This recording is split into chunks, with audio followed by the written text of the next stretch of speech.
Coming at you live from Johnny Donut Studios in rainy San Diego, California. You're watching the Mad Bomber podcast. I told him that he was going to be sat down for the rest of the year and that he left the building. Is any of that accurate? Yeah, we talked before when he was getting out of here that he's been fighting it so hard for so long. He's been fighting this thing for 9 weeks, whenever Kansas City was. And each week he has done everything you could possibly imagine a guy could do to play. And he's been able to, and they've worked with him to get through it. But after an evaluation we did Monday or Tuesday, whenever it was, it just looks too bad. And so, and he don't want to take the news like that, and I don't want to take the news like that. And so we just worked our way through to get to this point where, he's been practicing on Fridays, and it wasn't, he'd have gone if we let him. He'd have been out there, and he would not have hesitated. But he knows that he's banged up. So he, he's talking about, I'd like to get out of here, and I said, yeah, get out of here. So he took off.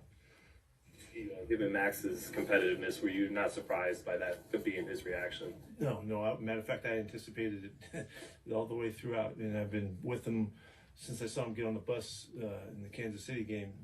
Just stepping up the bus and having trouble getting when we're getting out of that game. Mm-hmm. He's been just fighting his ass off the whole time, and he's been impeccably positioned himself as good a competitor as you could be. You can't battle more than he's battling. He'd do anything to be able to be playing.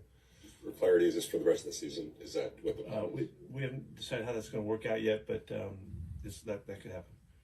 How would you classify his reaction? Was it anger, or in terms of him? You think he left asked to leave the building? Did he leave pissed off, or the competitor that he is, the reaction that he we've been talking about for a couple of days. What's going on? This isn't his spring on him.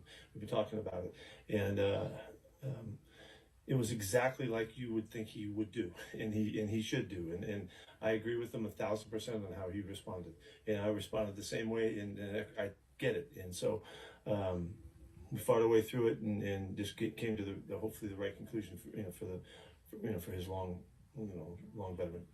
Feel like it's going to be any kind of problem with the relationship? No, none. Being competitiveness the whole year, are you concerned at all about the potential messages sent to your team that Brock Bowers and Max have been set? No, they're both hurt, and then we just. Okay, there you have it. If you've been out of the loop, Max Crosby will not be playing on Sunday or next week. Brock Bowers will not be playing Sunday or next week. Jeremy Chinn will not be playing Sunday or next week. Is this what you would consider posting up as a tank situation? Is this what we're going to be talking about? Is this something is this something you've ever seen before from any team? I think the Oracle, you just watch that. How you doing, man? I'm doing good, man. How are you? Beautiful, beautiful, beautiful. Just watch that. I turned that down. I had to turn it up for that. After watching Pete Carroll, let's analyze that first and foremost. What were your thoughts on that? Well, to me, Pete Carroll looks like a company spokesman. You ever watch the news and you see some of these companies that are being investigated for some controversial claims, and they have this company spokesman out there who's just giving you a bunch of words and kind of run-on sentences because he's trying to dance around the real issue and he doesn't want to give the press anything to really go on. That's what I feel like we're really getting with Pete Carroll. Look, Pete Carroll, it's unfortunate. He's had I would say a Hall of Fame career, but he's in a situation right now with the Raiders where they're tanking. And look, Jeremy Chinn goes out, Brock Bowers goes out, and now today we find out Max Crosby's not going to play. Even though all three, he said they've been hurt, even though they've all been playing for the past month or two. So I don't know if they went out and did Cirque du Soleil after the game on Monday and they re-aggravated some injuries, but I mean, everyone, you can't fool the fan base on this one. So let me ask you this question. This question. There was a part in there where the media asked him and said, hey, was Max pissed? Was Max upset? And he goes, of course he is. He's a competitor. He goes, I'm pissed. And in other words, what he had said. Now, do you think they talked about this? They said they talked about it for 2 or 3 days, right? They've been talking about it. And look, we do this show on Fridays, and we always look at the injury reports. And Max Crosby's always on there. Did not participate on Friday practices, so he's going to get that he's going to be able to cover it, like you said, like some insurance salesman or insurance claims adjuster trying to sell you a thing. But didn't you feel? Leading into the next question, didn't you feel like he wants Max there? He wants to win. And it seems like, because people are saying, oh, this is all Pete. Do you think this came down from above? Oh, it definitely came down from above. I think, if anything, I don't think there was a heated conversation between Max Crosby and Pete Carroll towards each other. I think, if anything, they were kind of both in agreement amongst one another, like, hey, Max, unfortunately, my bosses do not want you to play the last 2 games. And I don't think Max Crosby had anything negative to say to Pete Carroll personally to him. I think, if anything, Max was probably upset at the powers above for kind of calling this shot right here. So I think it's tough for Pete Carroll, because he wants to go out and prove that that he's going to go out on a high note. He wants to show the fan base some confidence in his coaching abilities coming back next season and building on the success of the last 2 games. But unfortunately, the powers of be do not want him to have his best players out there, and they're going to make that job a lot tougher for him. Let's go ahead and read into this. Yeah, I don't give a about the pay. Like, to be honest, I don't play for that. That's not my job. My job is to be the best defensive end in the world. And that's what I focus on every day, and being a great leader, and being an influence, and being being that guy on a consistent basis for my team. So yeah, that's their job. That's the front office, the coaches, that they do that. But that's got nothing to do with me. Okay, so let's read that real quick there.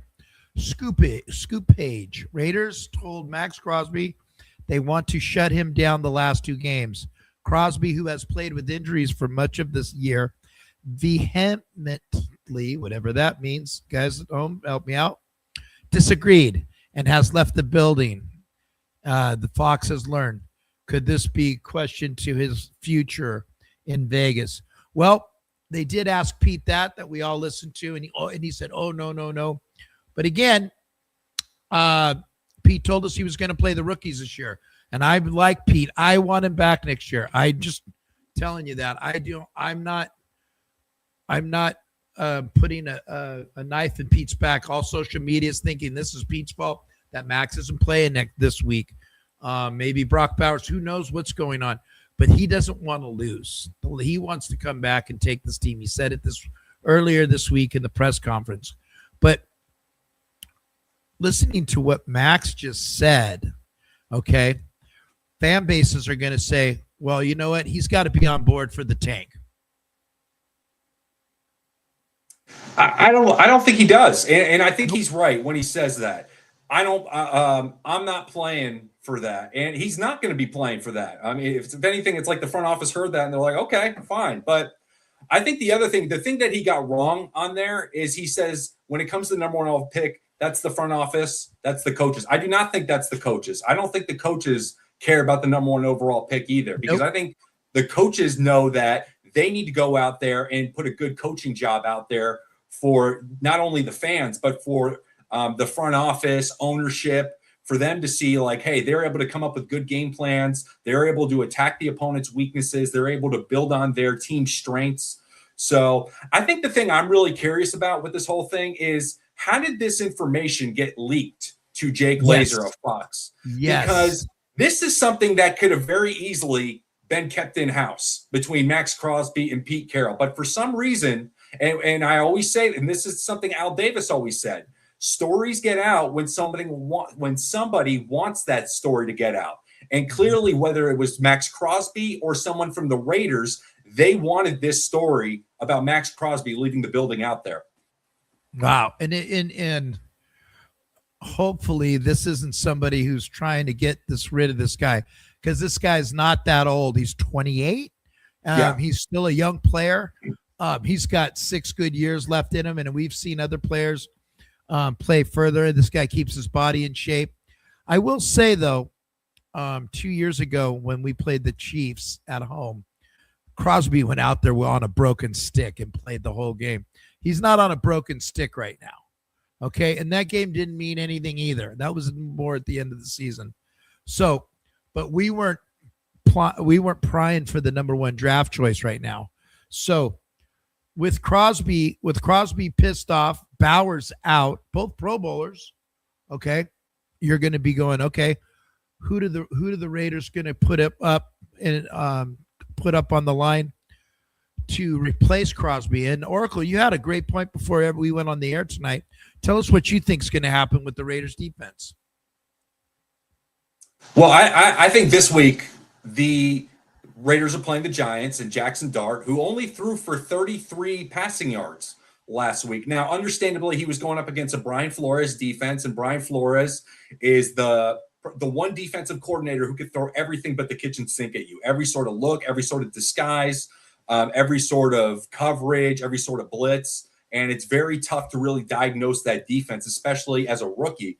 The thing that I'm curious about is the Giants are not as an aggressive tank as the Raiders, but they're also they have the number one overall pick right now, and they're not playing for anything really going forward this season. However, they do have a young quarterback in Jackson Dart, who we have seen be able to make some plays with his legs, especially in the quarterback design run game. However, I think the one thing the Giants really want to know is how well is he as a pocket passer? Does he get through his progressions, and does he make the correct read and a good, accurate throw? Or is he just a guy that takes off and runs? And we've seen him get into some concussions this year. And look, when he played New Orleans, he was able to beat cover 3 right here. You got the receiver at the bottom of the screen, safety rotates down, and he hits the receiver right where the A is in the Saints logo. And so that's a good throw from Jackson Dart right there. But look, when you're coming off a game when you've only threw 33 passing yards, you definitely want to see your quarterback be able to bounce back and get back together as a thrower, because you've already seen what he could do as a runner. Mm-hmm. And again, he's probably, I think he's top 5 scrambler under pressure, and I think he's number 6 with completed passes on the scramble. Now, what the Raiders are going to give him, which Houston didn't take advantage of, is the middle of the field. We talked about his tight end. I forget his name. Oracle, help me out there. Theo Johnson. He's in the red zone. That guy's Mr. Red Zone for Jackson Dart.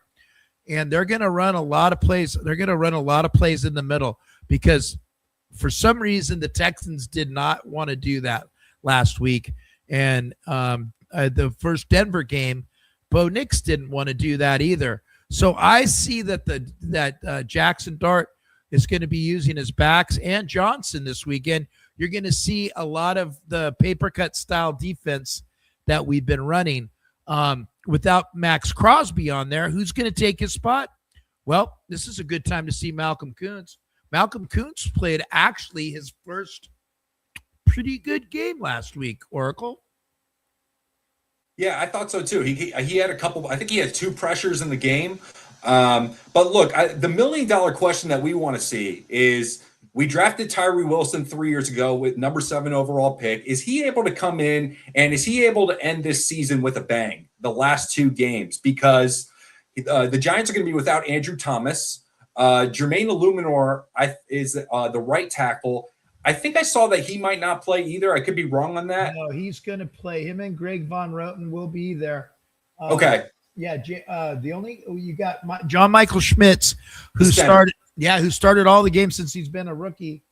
He's going to be out, and it looks like Evan Neal is out as well, who actually has started many games for the Giants as well. So you're going to have backups on backups, Oracle. I mean, this is going to be a game of who wants it more up front. Yeah, definitely. And look, Tyree Wilson, the Raiders are going to have to make a decision with him this offseason. Do they pick up the fifth-year option? As of now, it's leaning towards a no. Is he able to do anything in these last 2 games to maybe sway their opinion? I don't know. There's just been too much inconsistency. Yeah. You know what? He's a bull rusher. He has no other move. He plays the run sometimes. Well, he's going to be on. He'll be on the Saints or the Rams or somebody like that next year. Let's go ahead and go back to some Jackson Dart, some JD. What do we got here, Oracle?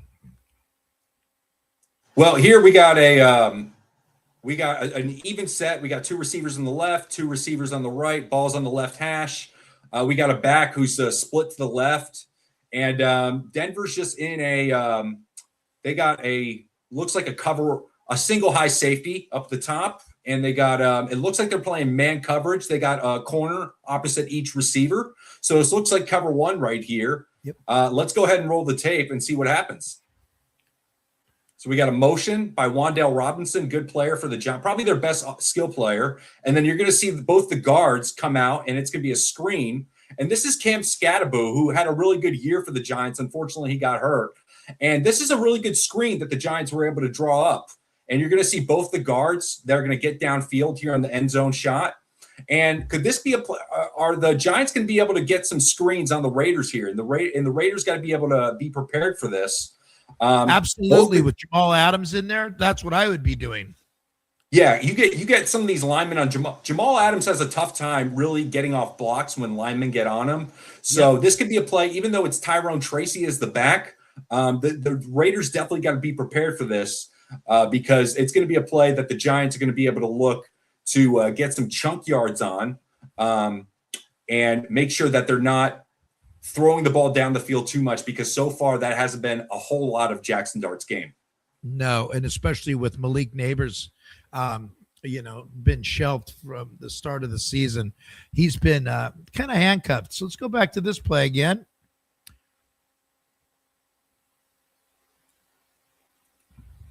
Okay, there you go. Yeah, so we got 4 receivers to the right side.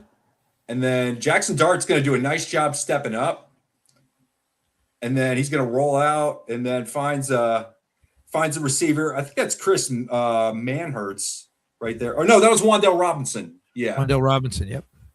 Yeah, so go ahead. Well, watch how he's without Max.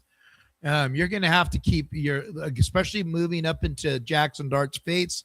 That's going to be a must. Which Adam Butler's done a pretty good job this year, Oracle, on staying in front of the quarterback. He hasn't put a whole lot of pressure on a lot, but he does do a very good job on there. There you go. Yeah, this is another one right here where Jackson Dart, he's going to audible right here. He's going to recognize the front in the coverage, and he's going to want to make an adjustment here. He's got 3 tight ends in the game, and you're going to see a little play action right here. And then Broncos are going to get some pressure. He's going to step up, and then there's a coverage bust in the back end, and he's able to find his tight end and get a touchdown. And this was a wild game right here for Jackson Dart. This is where the Broncos came back from like a huge deficit. 18 points. Yeah, this is the game that actually got Brian Daboll fired right here. So, look, I mean, he's a little bit of a tough guy to sack. He's not quite Caleb Williams, but he's able to have good movement in the pocket.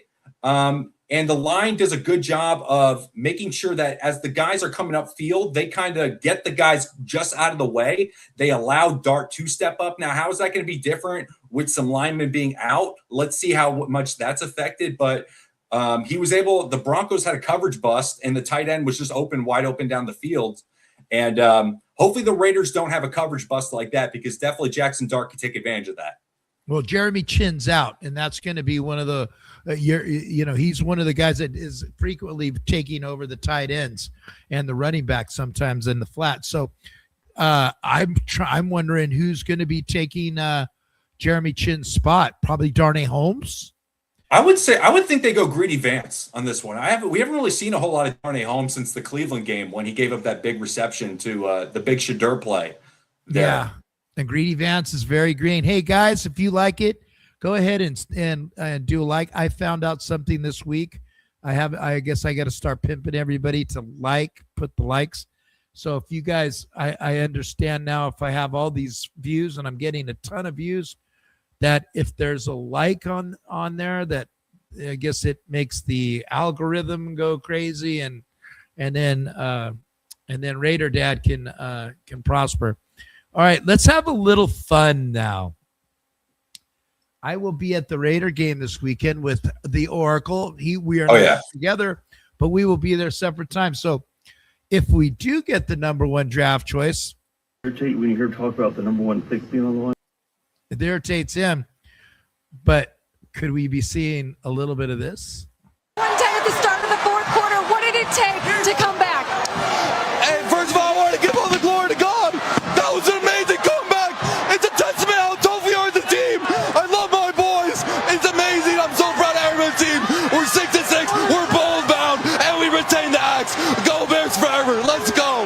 You are so emotional right now, Fernando, in this moment. What's bringing out these emotions for you? We worked so hard. We worked so hard for this. I apologize for getting emotional, but it's so hard. As an offense, we've done everything. Okay, Oracle. Okay. I love it. Look, I love a guy who's authentic. And look, some people are going to say he's kind of a little bit of a dweeb right there. Some people may not like the glory to God stuff, but look, Love the glory to God.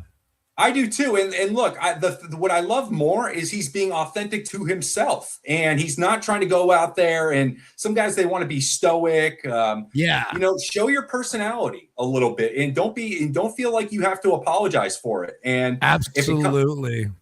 And definitely. And I feel like he's a guy that he could really, we haven't heard, sometimes, like I remember when Zach Wilson was coming out of BYU, we heard little reports that he's not a leader. Maybe not all of his teammates love him. He wasn't a team captain, but with him, we haven't heard anything negative. Nope. We get a guy who's he's a really good student from what I've seen or from what I read online. And I think he's a guy that's just his teammates really love him, and he really loves his teammates. And that's a very important thing with quarterback, because we see some of these quarterbacks, whether it's like a Jay Cutler or a Kyler Murray, where some of the fans, they'll ask, well, I don't know if his teammates really love him. And that's not the sense that we get with Fernando Mendoza. We get the sense that he's a team guy. He prepares really hard. He really cares about his teammates' success, not just his own. So that's someone that if the Raiders are able to get the number one overall pick, and hopefully the most important thing besides getting the number one overall pick is him going out and playing well in the college football playoff. Because if he goes out this weekend and loses to Alabama, all of a sudden getting that number one overall pick may not look as good.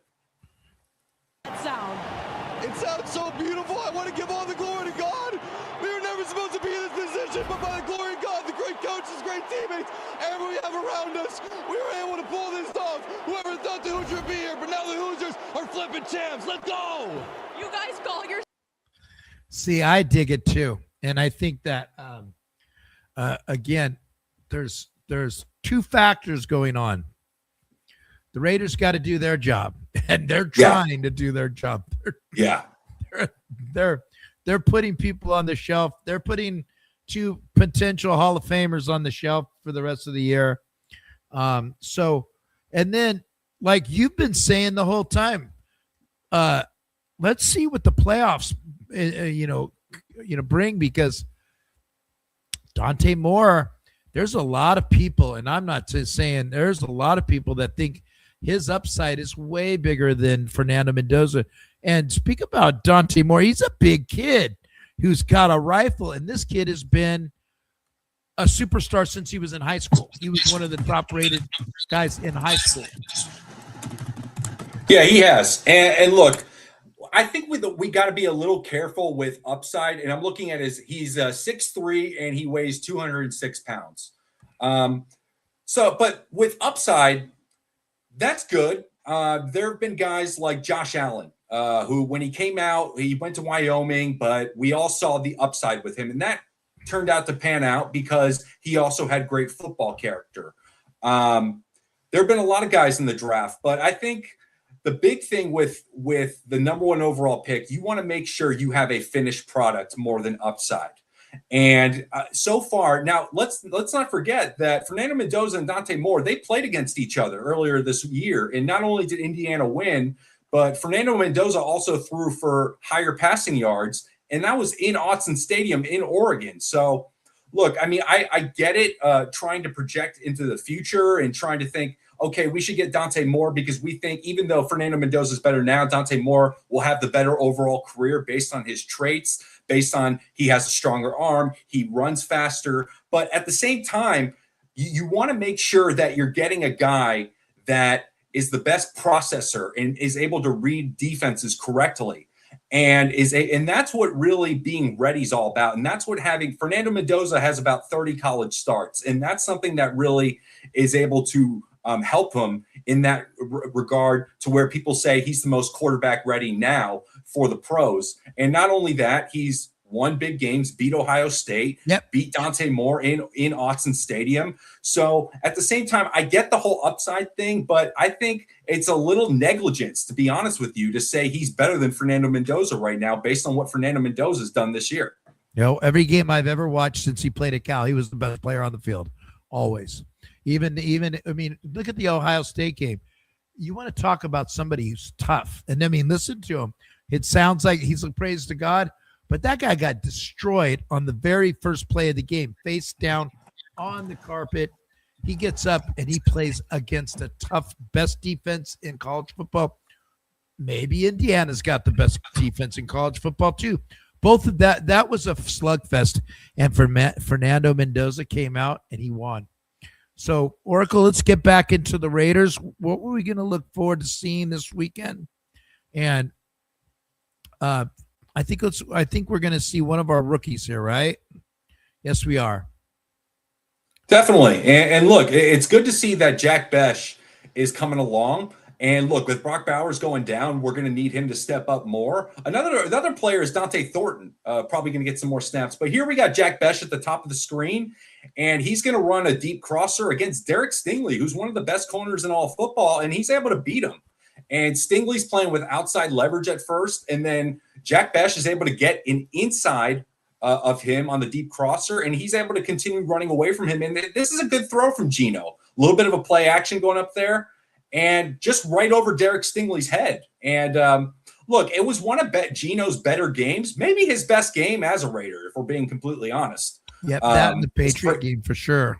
Yeah, definitely. So that was definitely a good sight to see right there. So, all right, let's and then we got we got Brock Bowers.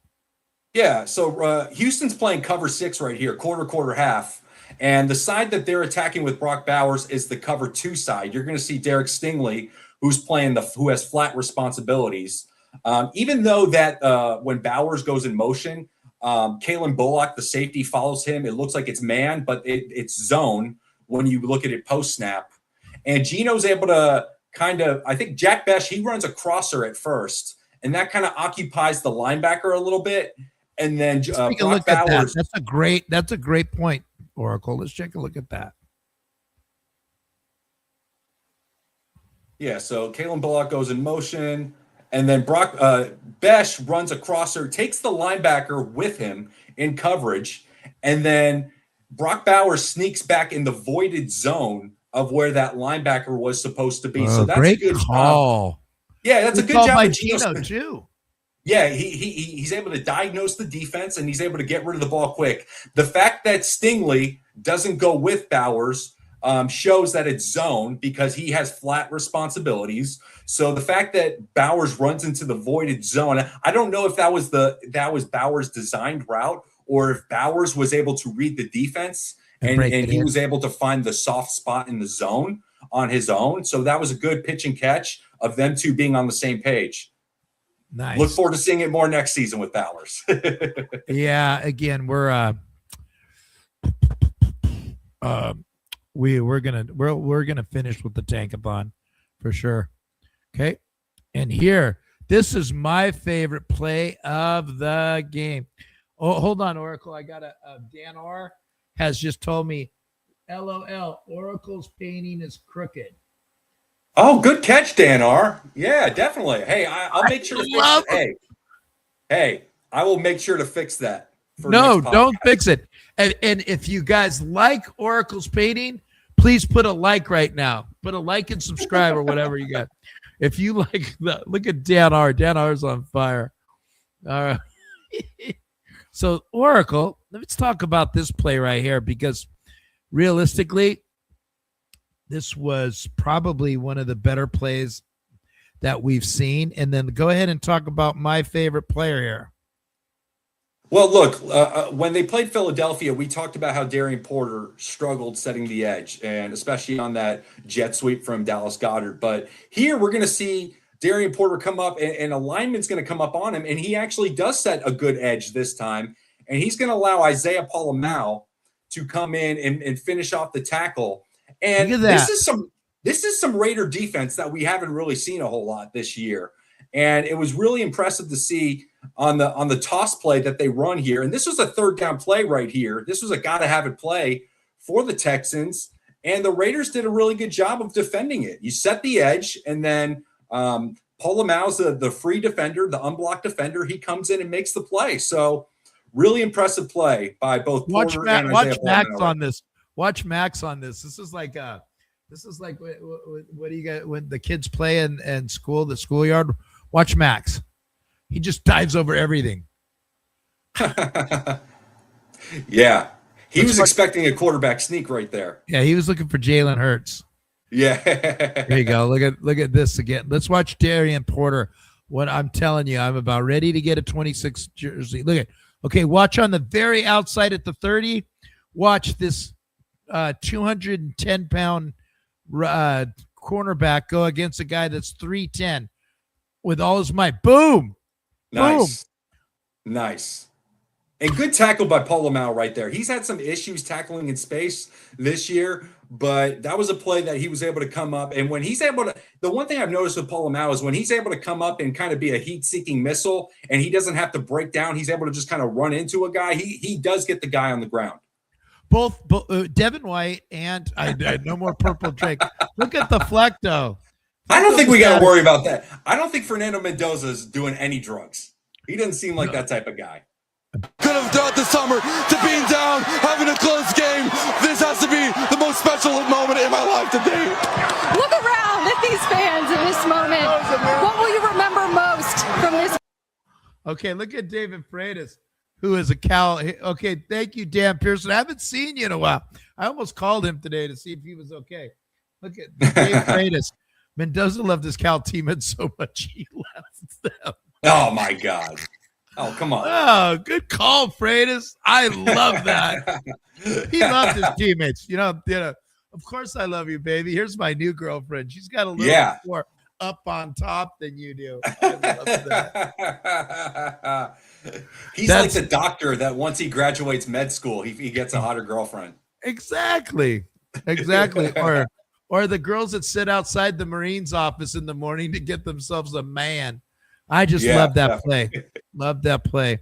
Okay, definitely. Oracle, last one we're going to watch. This is the Max Crosby play. Yeah. This is the Lonnie Johnson, I don't know how to tackle. Oh, my God. Yeah. Hey, Max, a good way to go out on a high note right there. He looks kind of injured right there. Yeah, he was so injured that he was able to chase a running back down the field. Look at this injured player. I think this was in the fourth quarter, too. Yeah. Oh, look, he jumps over that guy. Yeah, definitely. And then runs this guy down. Look at the hustle, man. Well, he's hurt. Look at the hustle. He's hurt.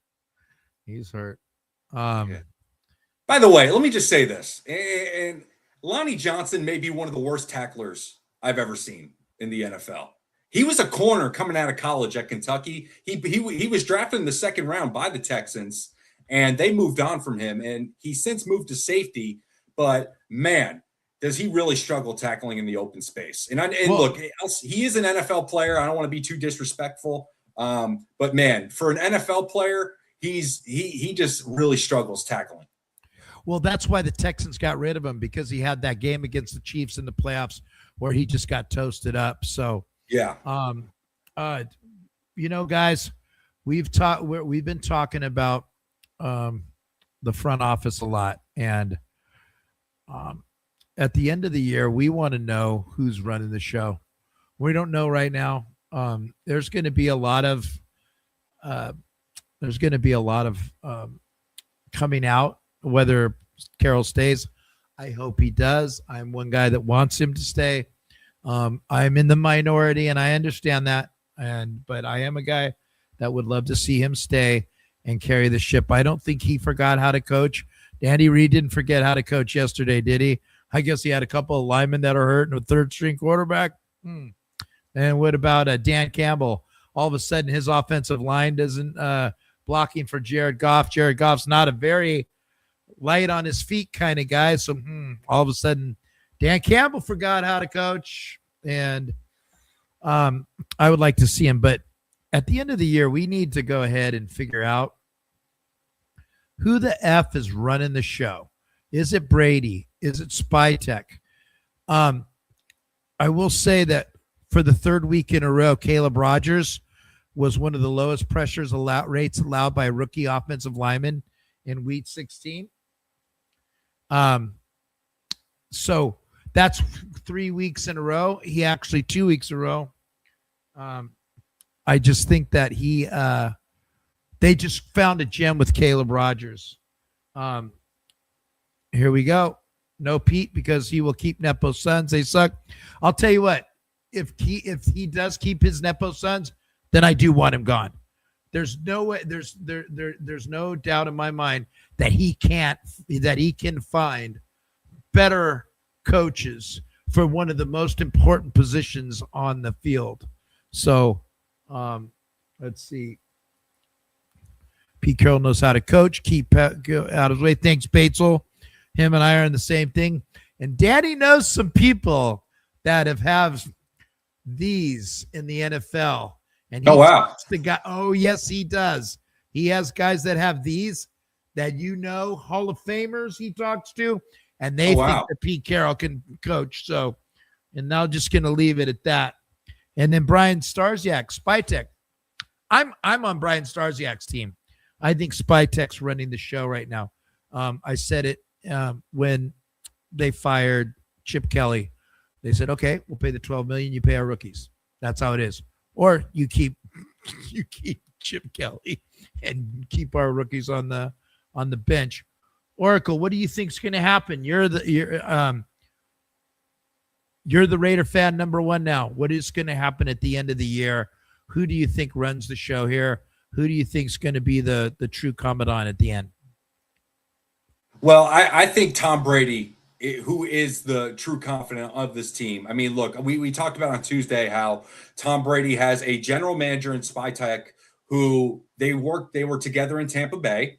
There's Alex Guerrero, who I looked it up today. His official title with the Raiders is wellness coordinator. And this is a guy who was Brady's body coach. So Brady's body coach is now the wellness coordinator of the Raiders. And then look, other guys in the ownership group like Jim Gray, who is his podcast buddy, is reportedly involved through Amy Trask. So look, if that's the case, and I think if Raider fans are going to accept that, I think the best way that Mark Davis could really kind of rewrite the ship here is to get organizational alignment. And they need to understand and have a talk with Pete Carroll and be like, hey, listen, if Brady's Brady owns a part of this team. Brady ain't going anywhere. How do you feel about that? How do you feel about the direction of where Tom Brady wants this team to go? And if Brady does not feel like Carroll is in alignment with Brady's vision, then I do think Pete has to go, because I think the best way for the Raiders to have success is for them to have complete organizational alignment. Now, with John Spytek being the GM, that's clearly someone who's going to be aligned with Tom Brady. And I think they need to get a coach who's going to be aligned with the vision of the ownership, because I think, and look, however people want to criticize Tom Brady's ownership of the Raiders. I get that. That's a fair criticism, especially the fact that he's not around a whole lot and he has another job with Fox. But unfortunately, that's just the reality of the situation. And that's something that's not going to change. So I'm always going to be a big believer that in any organization, whether it's sports or any sort of business, success comes from having organizational alignment. So they need to hire a coach that is going to be aligned with the vision that Tom Brady and John Spytek have in place. And okay, so now going back to, I remember going 98 yards, my boys. 98 yards at that moment we told him. so Fernando Mendoza is your number one draft choice. Do you want a defensive coach or an offensive coach? That's something that's been discussed all week long. A lot of people believe that if you get a defensive coach, he's going to hire an offensive coordinator, right? And you're like, yeah. And then say Fernando Mendoza has some success.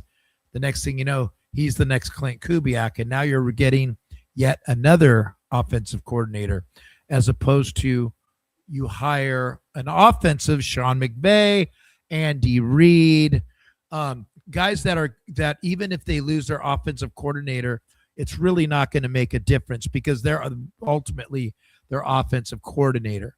So, I mean, and it's going to happen again. It happened again in Seattle. Look at, they hired their head coach is a defensive coach from Baltimore, and he got Clint Kubiak. Kubiak's going to be a head coach next year somewhere. No doubt in my mind, especially if the Seahawks do a run in the playoffs. Kubiak's gone. And that's when you're going, is he a Raider guy? Now, do you want a West Coast offense guy, Oracle? What's the pros and cons about everything that I just spewed out? Well, I think the number one thing that, and I do believe that Tom Brady is going to have a big say in the hiring process of the next head coach, if there is a new head coach into play. However, I think with that, they need to be sold on, if Fernando Mendoza is going to be the number one, if their number one overall pick, they need to be sold on the vision of success for Fernando Mendoza. So these guys are going to come in, they're going to interview, they should ask tough questions. How do you plan to build a team around Fernando Mendoza? How do you plan to make him successful? What are the flaws that he needs to work on? And what is your plan to help him work through those flaws? Now, ideally, that would be an offensive coach. Is it someone from a West Coast background? Yeah, I mean, look, the West Coast offense has been around forever. It's been not forever, but since the 80s. And it's had a lot of success in the NFL. I mean, John Gruden is a guy who coached under Mike Holmgren. Mike Holmgren was under Bill Walsh. So the Raiders are someone that's very familiar with the West Coast offense.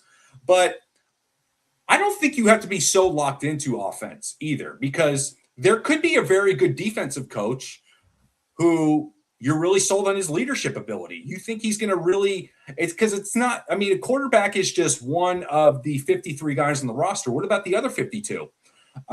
So are you able to get a defensive coach who also – because whenever you hire a defensive coach, the most important question you ask him is, what's your plan for offense? So if you do hire a defensive coach, that's going to be the number one thing he's going to have to answer. And he's going to have to sell the ownership group on the fact that he's going to have an offensive guy come in that's going to be very good at what he does. And sometimes that might be the best thing for him, for Fernando Mendoza, because sometimes when you get these offensive coaches that they come over and they have to be the head coach, they have more on their plate and they're not able to focus so much on offense and calling plays. And when you get these guys who are head coaching and play caller, there are guys that do it really well. Kyle Shanahan does it really well. Sean McVay, Kevin O'Connell. But sometimes it can be a little much on some guys. And whether you need to understand that Clint Kubiak's going to be able to do that if you want to hire him. But I'll throw a name at you. What about if Brian Flores, who also knew Tom Brady? Love Brian Flores. And the thing about Brian Flores is he was in Minnesota with Kevin O'Connell. Is he able to get one of Kevin O'Connell's assistant coaches to come over and be the offensive coordinator? Right. And you know what? Brian Flores did try his luck in at the Dolphins, and you know what? As soon as he left, the Dolphins started playing better. And sometimes you can just say that because he left, Mike, the new coach or McDonald came in and brought his way.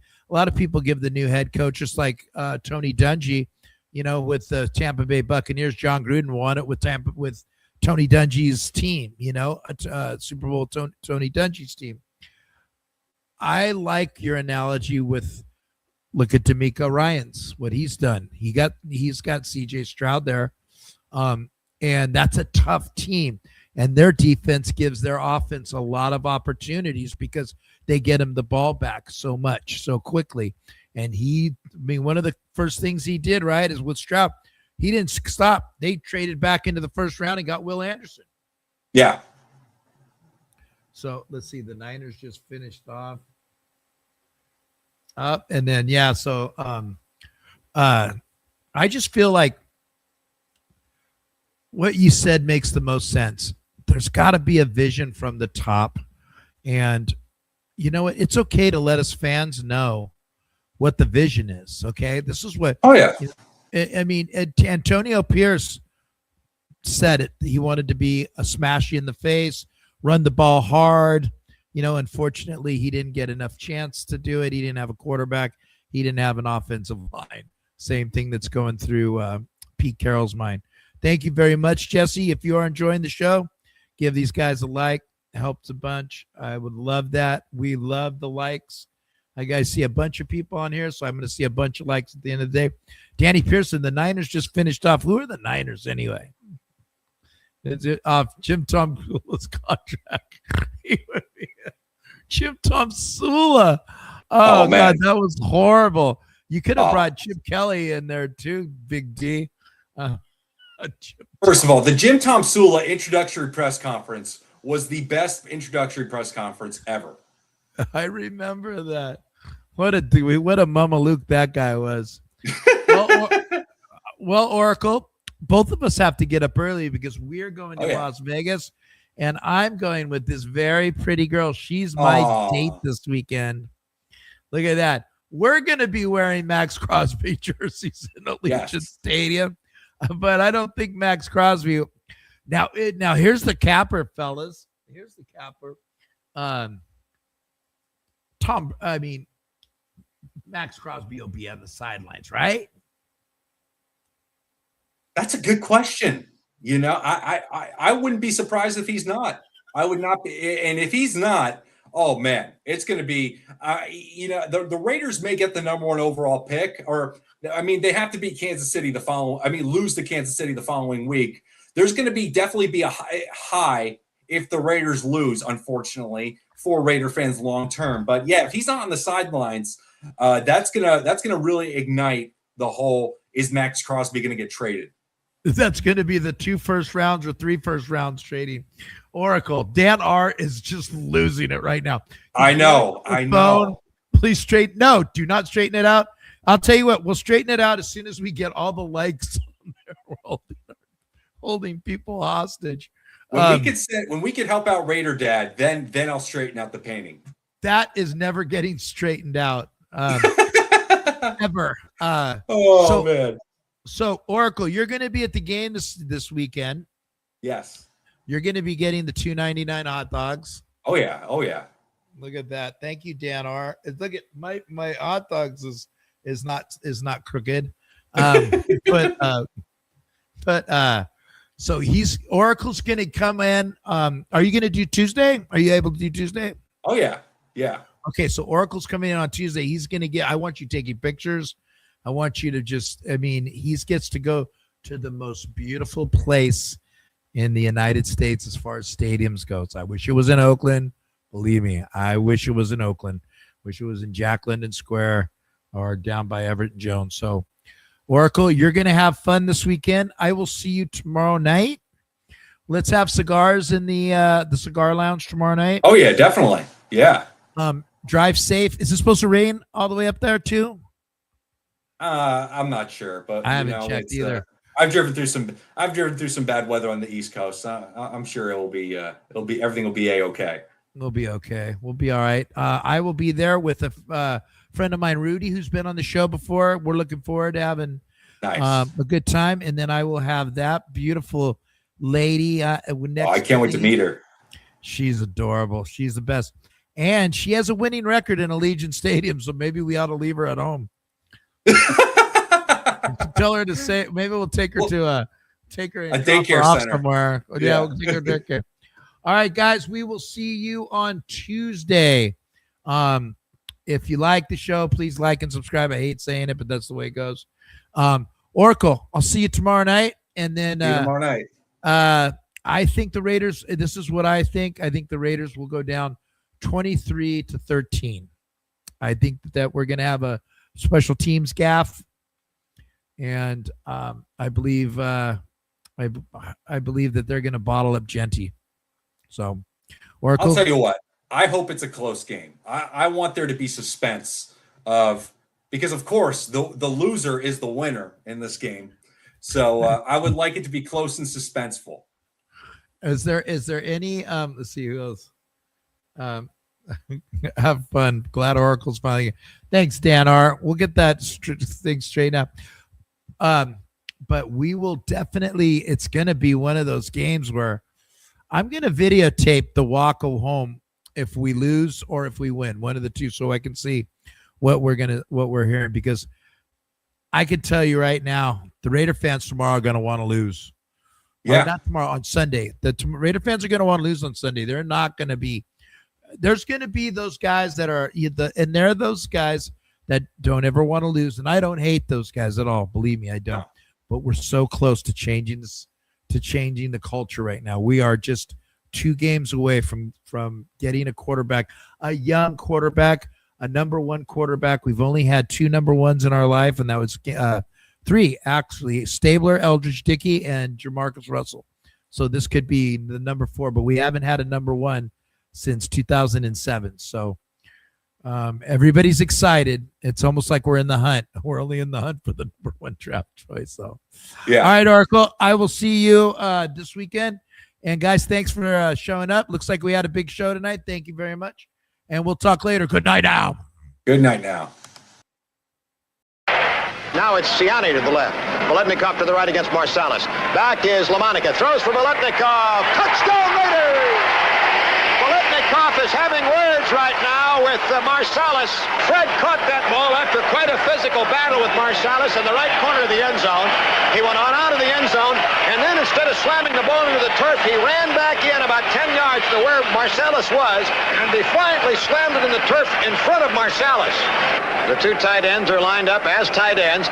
Back goes Darrell to pass. He's looking for Smith, but instead goes down the middle. Chester, touchdown Raiders! Holy Toledo! What a great call! 19 yards and a Raider touchdown to make it 22-3. Chester had gotten free at the 5 and was all alone in the end zone 2 yards in. The Chargers now have a brilliant opportunity to put this game away. Here's Williams to the left, Garrison to the right, flanks right, Charlie Smith out to the left as a wingback, leaves only 1 back to block, that's Hubbard. LaMonica back, gets fine blocking, now he throws down the middle, Branch at the 20. Branch at the 18, tripped up, keeps going, reverses to the 15, he's at the 10, he dances down to the 9-yard line. First and goal to go Raiders. 1 minute and 30 seconds left to go, and hang on to your hats. Branch is still in. He goes to the right, slotted inside Biletnikoff. 5 defensive backs in there. LaMonica gives to Smith, sending him to the left. He's got Upshaw in front. He's at the 5. He's at the 2. It's a touchdown Raiders! Charlie Smith from 9.5 yards out. Oakland has gone in front. Clarence Davis is in for Charlie Smith. He's a deep threat on pass reception. Back goes Stabler to pass. Steps away from the rush. He's going to run up the left side. 30, 25, 20,